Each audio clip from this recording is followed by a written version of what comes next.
So hey, so Gary, how are you doing today? Well, I'm I'm making it. I'm Right. making it right now. That's about all I can say. You Yeah. know, I've changed states and I've changed cities, and I'm down here where it's really hot at now. Yeah. It's kind of a new thing for me again. Is this heat? So Yeah, you're from the Texas area originally, isn't that right? yes, sir, I am. Yes, Yeah. I am. I'm from Northeast Texas. Northeast Texas, yeah. So, And you were telling me, last time that your family history goes back quite a ways there, right? I mean, yes, it does. yeah. Yes, it does. Yeah. My family were. My ancestors were slaves down here, and then freed slaves, and I believe they all had a chance to buy land down here, which they did. So my family is pretty much established down here in East Texas. Yeah. Yeah, you told me something interesting last time, Gary. It was that the slave owners down there treated their slaves better than in many other parts of the U.S., and that the slaves, when they were freed, became free people, wanted to stay there. Is that right? Yes, yes, they did. This was well, the slaves had to actually show the slave owners how to work this land down here. Right. This is in the Red River Valley down here, and you can kind of tell at one time it was underwater years and years ago. Because there's still seashells. Wow. In the soil. Yeah, there's seashells and snail shells and stuff like that still in the soil. But yeah, it gets pretty hot here, but the soil is excellent. Yeah. In the grassland, in the grassland. So a lot of the slaves decided that they would stay in this area here and grow their crops. So my family grew sorghum. They made sorghum syrup. It's what the Beatty family was famous for. Them. Yeah. Sorghum. Yeah. And Gary, what country were your ancestors from? Which country? I don't think I ever asked you that before. No, my sister did quite a bit of research on it, and have a schoolmate that's a researcher, and I think she said it was England. I guess it was the British Isles or something like that. But my ancestor was a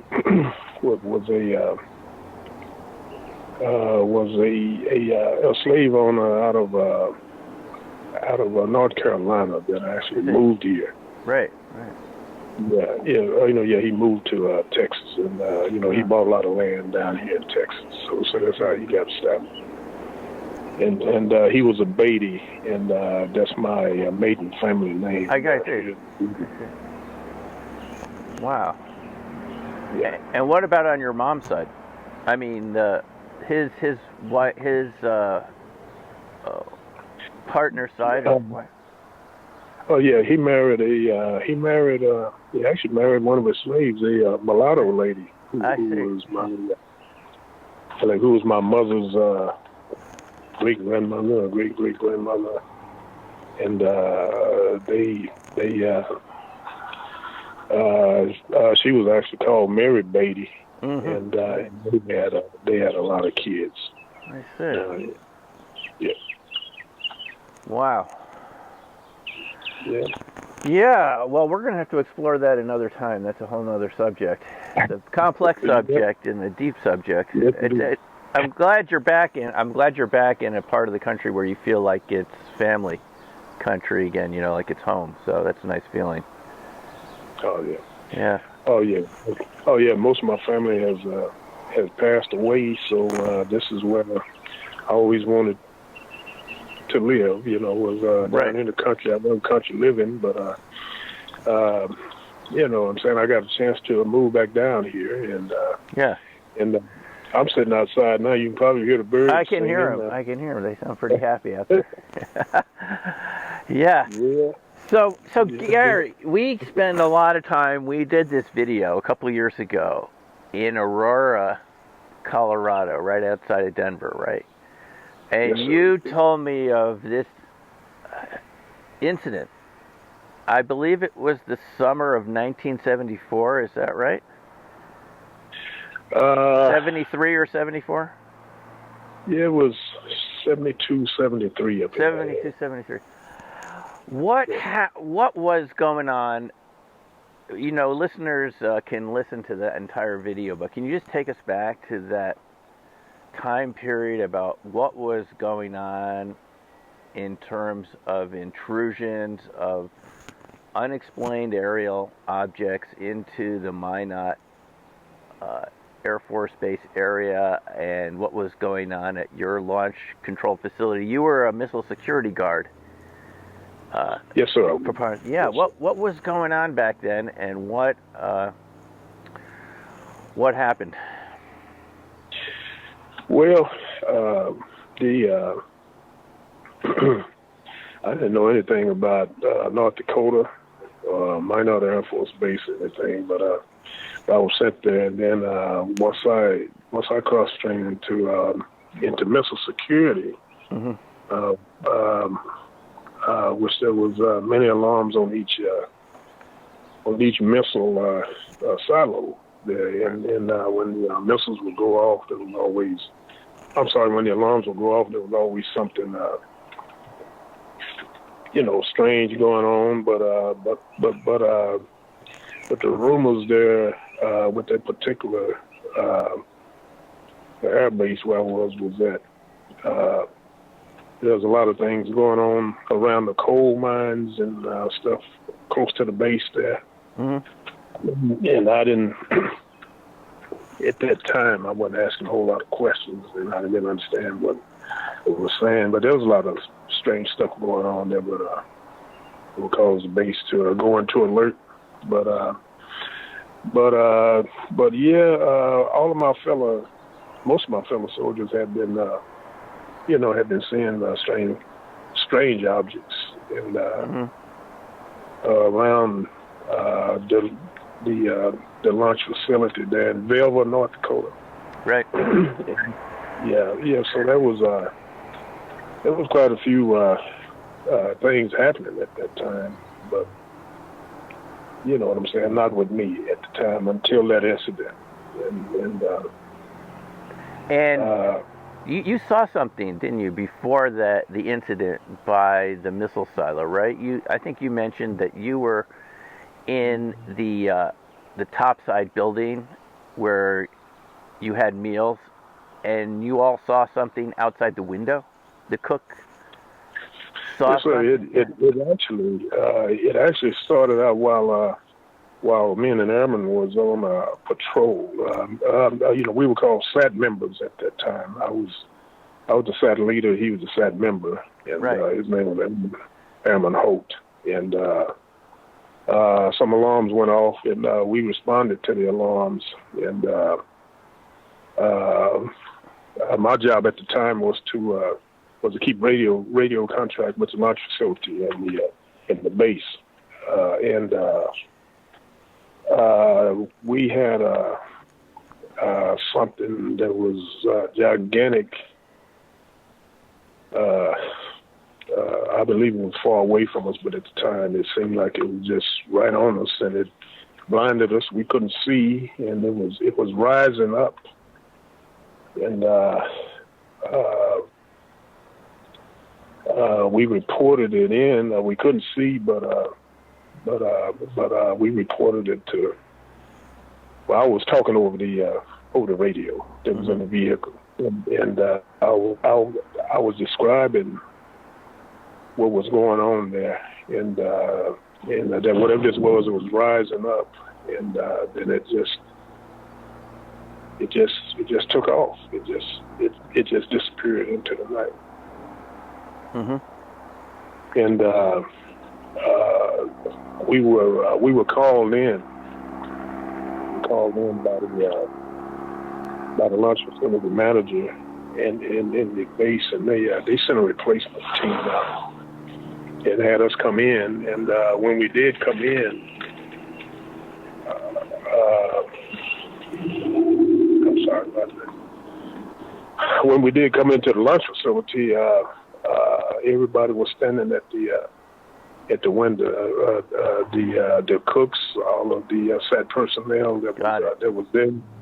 Everybody was standing at the window, looking out and pointing. And when we got in, and we went to the window too and was looking out, and there was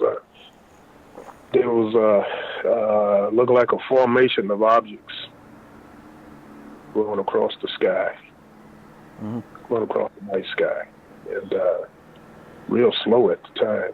And then we saw what looked like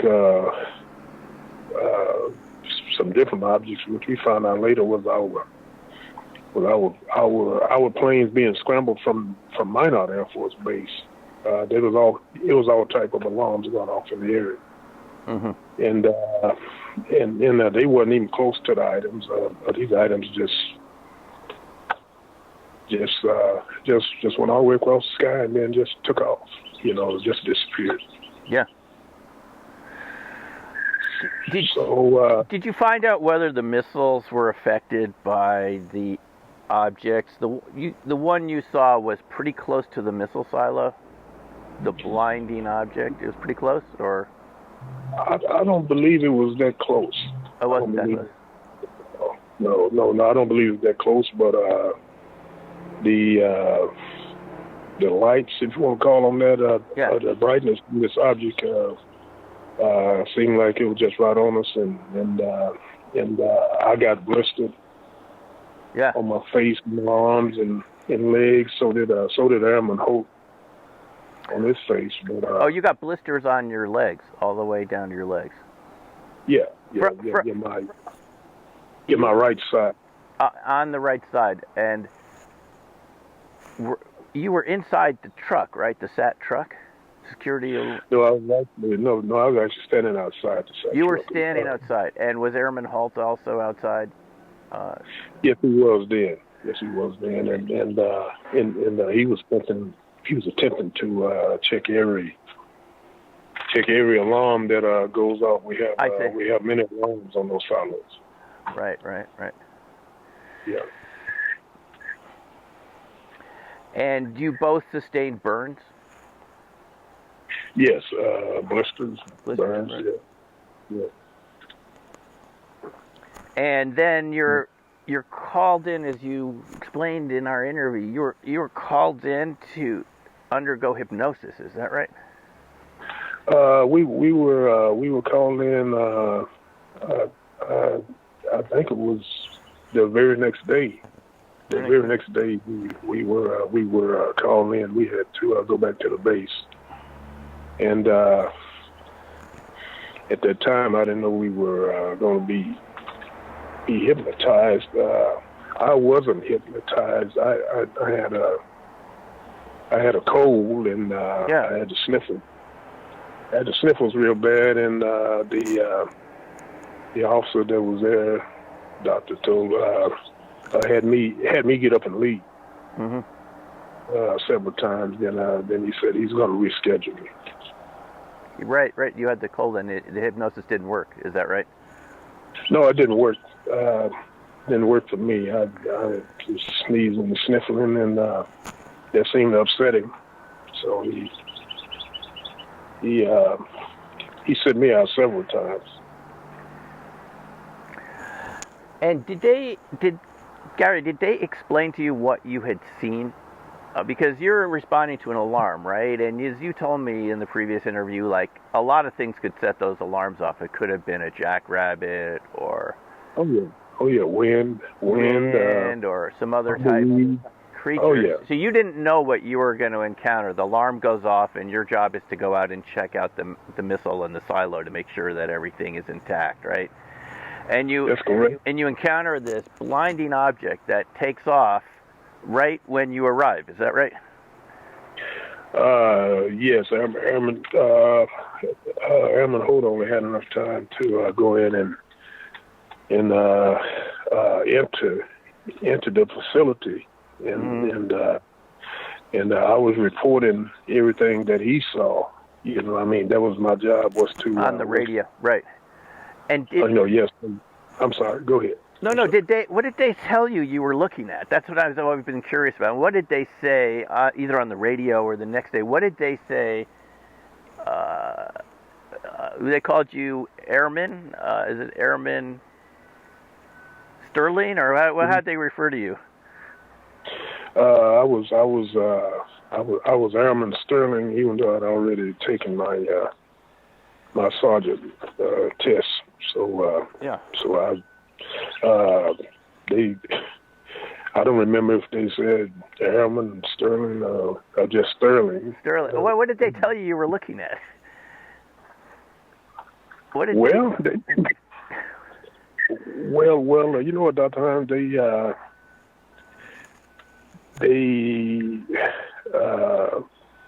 I don't know. They just act like they didn't really want us to explain what we had seen. I mean, me and Airman Hope. They wanted to know, what we saw. Mm-hmm. And some more different questions, but it was just one of those. It was just one of those situations that I felt like that they already knew. They already knew what what we had seen now.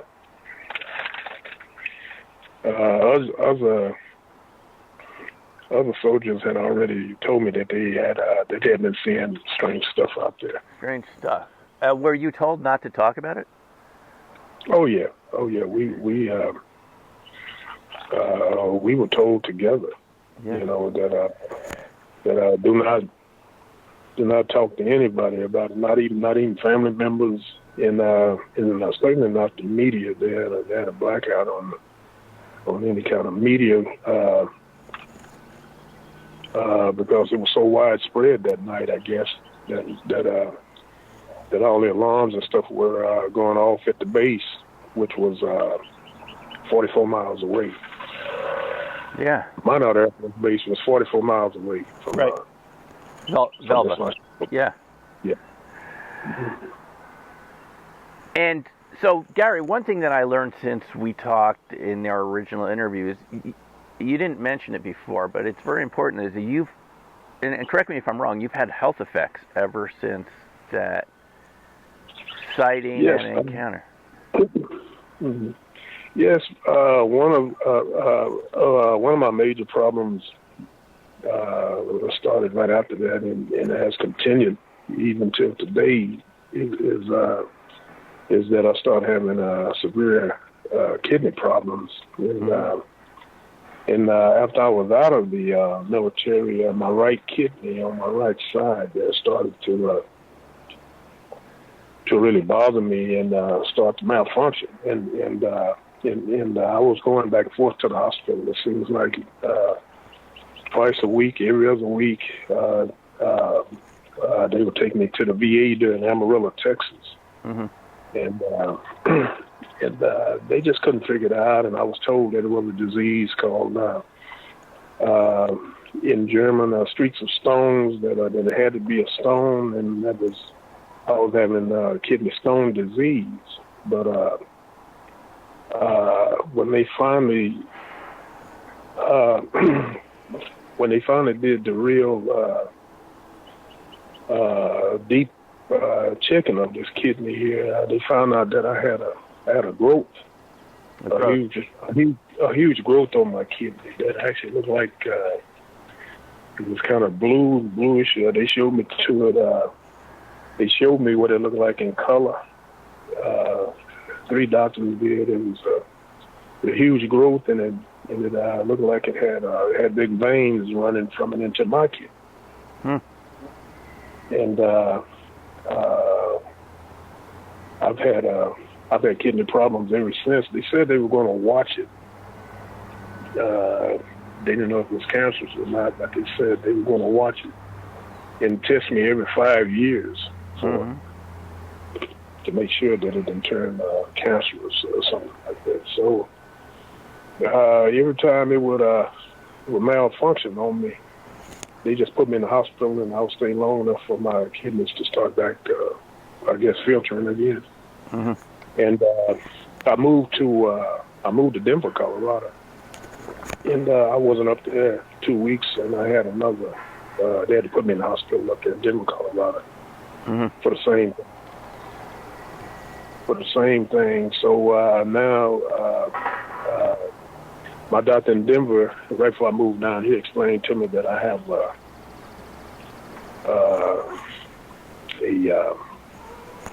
it's something inside of my kidney, but it's too big for me to pass. Not on my kidney like it was at first, but it's something inside of my kidney. She said. She said that, and she told me that I could live with one kidney. If they could, that they could remove it. They could remove the kidney. So every so often it'll hit me. Since I've been down here, and I have to stay in bed, and I've been drinking a lot of water, and I'm on a lot of pain pills, and that's about how it's been doing me with that kidney. And did the Air Force ever acknowledge that this growth in your kidney and some of the other health effects that you've mentioned to me, was that a result of that encounter that night with that unexplained bright object that burned your skin, or did they not comment on it? No, they didn't comment on it at all. The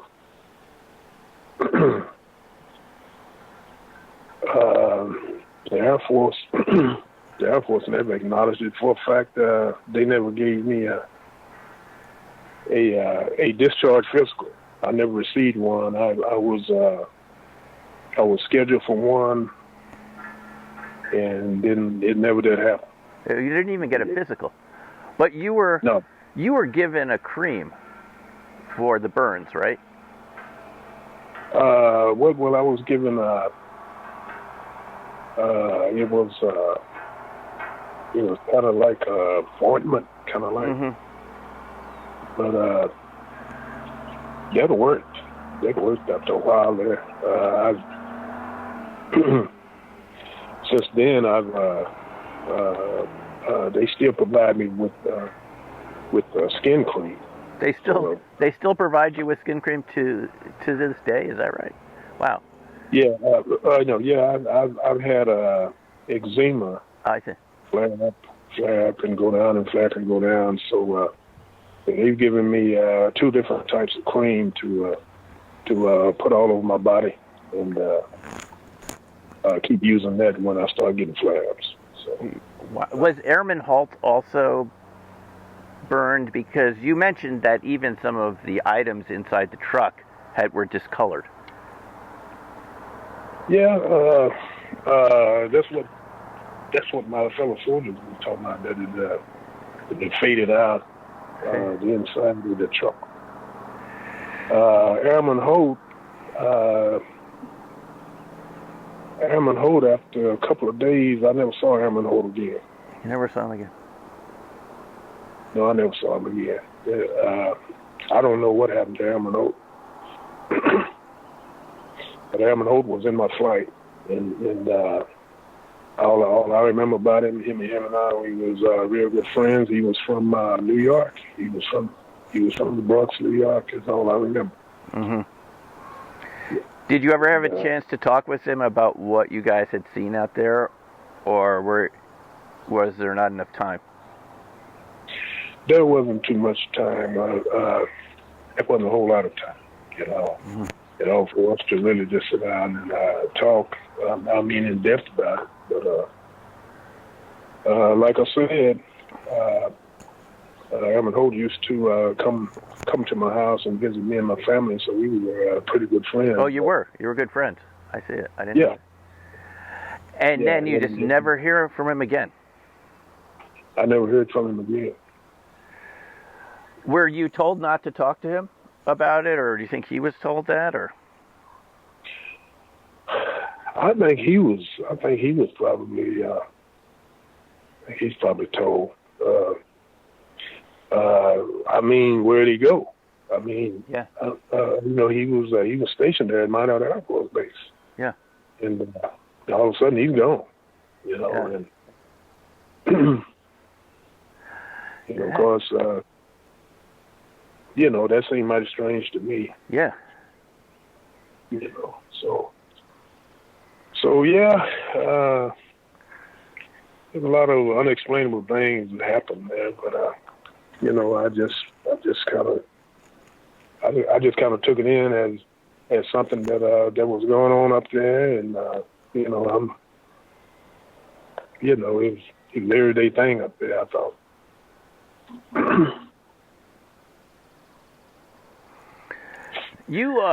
Gary, you told me when we talked a couple months ago that you were having trouble getting the VA to give you treatment. Have they still not found your records? Is it true they lost your records? And yes, they all of a sudden after I moved from Amarillo and I moved to Denver, they when I filed for my service connection again, I filed for my service connection back in 1981, and I filed again when I was in Denver, and they were saying they couldn't find none of my records at the Amarillo Air Force Base that I had accrued since I had gotten out of the military, and I felt like that those records were very important to me at that time, because I went to the VA right after I got out of the military, and they were claiming that they couldn't find them, and up until recently here, they was claiming. Up until recently here, they were saying, "Well, did you ever come to the VA? We don't have no record." And I said, "Yes, I did. I went to the VA for about 20-something years." 20 years. Yeah, very close to 20 years. And from about 1974 on up to 1990. Yeah. But I couldn't find. From me moving, I'd thrown away a whole lot of stuff and records, but I knew I'd kept my VA card, and I couldn't find that VA card to even show the veterans organizations up here that I had gone to the VA during Amarillo, and I found that card about maybe six or 7 months ago. I found it. It was in a Bible. Yeah. It was in a Bible that I hadn't looked in, and I have the Amarillo VA card, so they can't say now that I was never treated at the Amarillo Air Force. Yeah. At Amarillo VA. So I got my card, the evidence, if that's what you want to call it. And I have a card. I made copies of it because I felt like it was very important to me. Mm-hmm.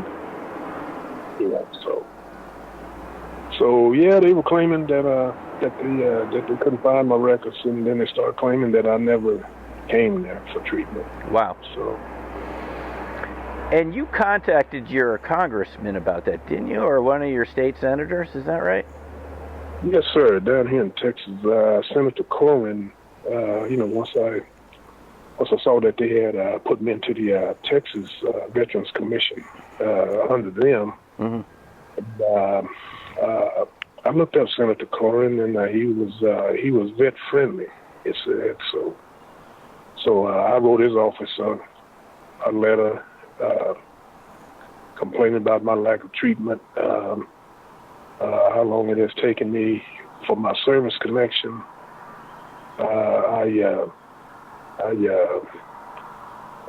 severely injured my ankle in there and my neck, and I received nothing so far, not even a rating.